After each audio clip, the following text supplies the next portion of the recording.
बिस्मिल्लाहिर्रहमानिर्रहीम। अस्सलाम वालेकुम dear students, how are you? I hope you will be fine. Class 6 की हमारे पास new syllabus primary mathematics Oxford की बुक है 6A। चैप्टर नंबर 4 हमारे पास रेशियोज का चल रहा है, तो पेज नंबर 82 पर आ जाइए। क्वेश्चन नंबर 9 सॉल्व करेंगे। ये एक वर्ड प्रॉब्लम है जिसमें हमसे कहा जा रहा है प्रिया हैड $40 एंड जीनी हैड $28। ठीक है, इन दोनों अमाउंट्स को आपने याद रखना है कि इन्होंने हमें क्या क्या बता दिया है। $40 हैं प्रिया के पास और जीनी के पास $28 हैं। Priya gave Zini some money and the ratio of the amount of money Priya had to the amount of money Zini had became 9:8। इन दोनों के पास जो है वो $40 to $28 थे। रेशो इन्होंने इनिशियल नहीं बताया, हम यहाँ से निकाल सकते हैं स्टूडेंट्स कि हमारे पास इनिशियल रेशो क्या होगा। दोनों को सिंप्लीफाई करेंगे और हमारे पास आंसर निकल आएगा कि इनिशियल रेशो इन दोनों के बीच में क्या बन रहा है। तो यहाँ पर आपने ये परेशान नहीं होना कि अरे भाई इनिशियल रेशो भी तो बताते। तो जब इनिशियल क्वांटिटी बता दी तो रेशो उससे आप खुद बहुत निकाल सकते हैं। ठीक है, उसके बाद इन्होंने फाइनल रेशो बता दिया कि प्रिया ने क्या किया, अपना कुछ अमाउंट ऑफ मनी जो है वो जीनी को दे दिया, जिससे इन दोनों के दरमियान में जो रेशो है वो 9:8 का हो गया। तो इसको सॉल्व करने के लिए ना हम क्या करेंगे, स्टेप बाय स्टेप काम करेंगे। इस क्वेश्चन को स्टूडेंट्स हम दो तरीक़ों से कर सकते हैं। पहला मेथड थोड़ा सा लेंदी है, मगर यह है कि आपको बड़ी आसानी से समझ में आ जाएगा। दूसरा मेथड शॉर्ट है और बड़ा मज़ेदार है। पहला मेथड हम देखते हैं। उसके अंदर हमने कहा कि भाई प्रिया के पास कितने डॉलर्स थे, $40 थे। जीनी के पास कितने थे, $28 थे। हमने कहा भाई ये बहुत बड़ी बड़ी क्वांटिटीज़ हैं, हम इसका ज़रा रेशो निकालते हैं। तो हमारे पास इसका रेशो निकल कर आ गया सामने 10:7। 4 से दोनों को डिवाइड किया तो 10:7 का रेशो निकल आया। तो हमने कहा भाई इसके पास 10 यूनिट्स हैं, इसके पास 7 यूनिट्स हैं। और उसके बाद जब प्रिया ने कुछ पैसे उठाकर जीनी को दिए, तो अगर आप गौर से देखो स्टूडेंट्स, तो यहाँ 10 यूनिट से ये क्या हो गए 9 यूनिट्स, यानी 1 यूनिट गिर गया। और यहाँ पर 7 यूनिट से, ये 7 यूनिट्स है ना हमारे पास, 7 यूनिट से क्या हुआ, 1 यूनिट बढ़ गया और ये 8 हो गया। यानी यहाँ पर 1 यूनिट बढ़ रहा है और यहाँ पर 1 यूनिट कम हो रहा है, तभी ये 9 यूनिट्स हो रहे हैं। ठीक है, और ये कितने हो रहे हैं, ये 8 यूनिट्स हो रहे हैं। तो इसका मतलब क्या हुआ, एक ही यूनिट जो है वो प्रिया ने अपना दिया होगा ना, तभी तो ये 8 यूनिट्स बन रहे हैं और ये 9 यूनिट्स बाकी बच रहे हैं। तो जब हमें इतनी बात समझ में आ गई मॉडल बनाकर, तो हम यहाँ पर क्या कहेंगे, after Priya gave some money ratio changed by 1 unit each. दोनों में एक ही यूनिट का डिफरेंस आया। कैसे, 10 जो है वो 10 यूनिट से क्या हो गया, 9 यूनिट्स हो गया। ठीक है, 9:8 है ना।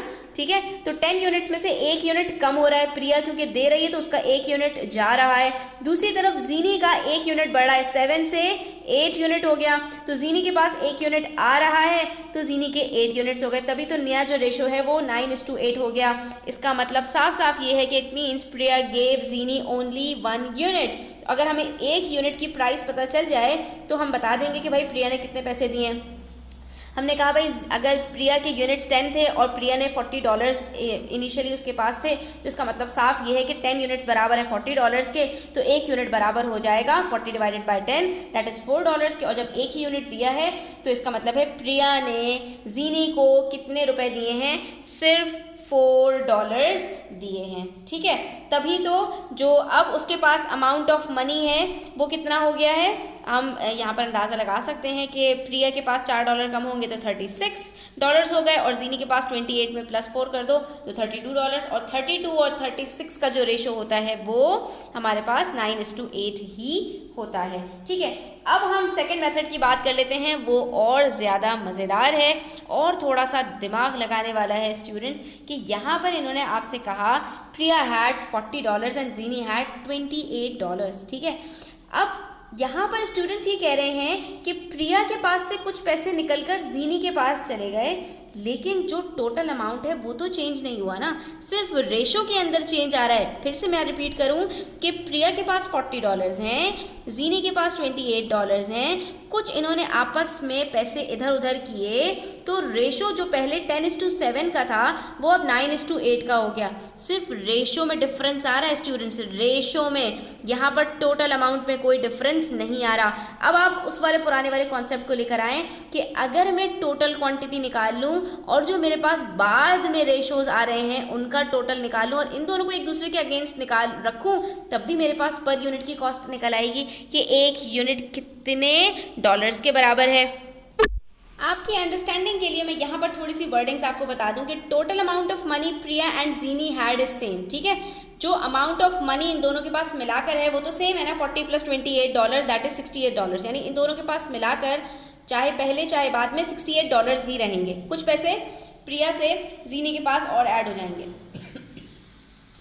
And therefore total units of initial and final ratios are also same. तो इसका मतलब ये हुआ कि चाहे रेशोज उनके पहले कुछ भी हो बाद में कुछ भी हो, जो उनका सम होगा ना वो भी सेम होगा। और आप ये देख सकते हैं कि हमने जो इनके रेशोज निकाले पहले वाले इनिशियल रेशोज थे 10 + 7, उसका आंसर भी क्या आ रहा है 17, और बाद में जो इनके रेशोज चेंज होकर आ गए 9 + 8 वो भी 17। तो इससे ये पता चल रहा है स्टूडेंट्स कि यहाँ से हमें पर यूनिट की कॉस्ट पता चल जाएगी, क्योंकि 17 यूनिट्स जो सेम हैं तो वो $68 के बराबर हो गए।